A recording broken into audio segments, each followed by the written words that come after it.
मेहनत का फल का महत्व। एक नगर में प्रतिष्ठित व्यापारी रहते थे, जिन्हें बहुत समय बाद एक पुत्र की प्राप्ति हुई थी, जिसका नाम चंद्रकांत रखा गया। चंद्रकांत घर में सभी का दुलारा था। अति कठिनाई एवं लंबे समय इंतजार के बाद संतान का सुख मिलने पर घर के प्रत्येक व्यक्ति के मन में व्यापारी के पुत्र चंद्रकांत के प्रति विशेष लाड़ प्यार था, जिसने चंद्रकांत को बहुत बिगाड़ दिया था। घर में किसी भी चीज का अभाव नहीं था। चंद्रकांत की मांग से पहले ही उसकी सभी इच्छाएं पूरी कर दी जाती थी।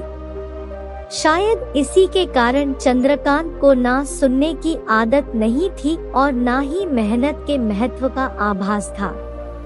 चंद्रकांत ने जीवन में कभी भी किसी चीज का अभाव नहीं देखा था, इसलिए उसका नजरिया जीवन के प्रति बहुत अलग था। और वही व्यापारी ने कड़ी मेहनत से अपना व्यापार बनाया था। ढलती उम्र के साथ व्यापारी को अपने कारोबार के प्रति चिंता होने लगी थी। व्यापारी को चंद्रकांत के व्यवहार से प्रत्यक्ष था कि उसके पुत्र को मेहनत के फल का महत्व नहीं पता। उसे आभास हो चुका था कि उसके लाड प्यार ने चंद्रकांत को जीवन की वास्तविकता और जीवन में मेहनत के महत्व से बहुत दूर कर दिया है। गहन चिंतन के बाद व्यापारी ने निश्चय किया कि वो चंद्रकांत को मेहनत के फल का महत्व स्वयं सिखाएगा, चाहे उसके लिए उसे कठोर ही क्यों ना बनना पड़े। व्यापारी ने चंद्रकांत को अपने पास बुलाया और बहुत ही तीखे स्वर में उससे बात की। उसने कहा कि तुम्हारा मेरे परिवार में कोई अस्तित्व नहीं है, तुमने मेरे कारोबार में कोई योगदान नहीं दिया, और इसलिए मैं चाहता हूँ कि तुम अपनी मेहनत से धन कमाओ, तभी तुम्हें तुम्हारे धन के मुताबिक 2 वक्त का खाना दिया जाएगा।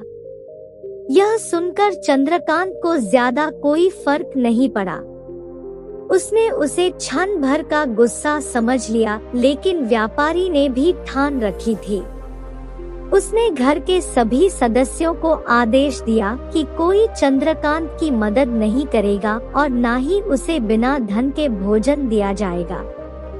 चंद्रकांत से सभी बहुत प्यार करते थे, जिसका उसने बहुत फायदा उठाया।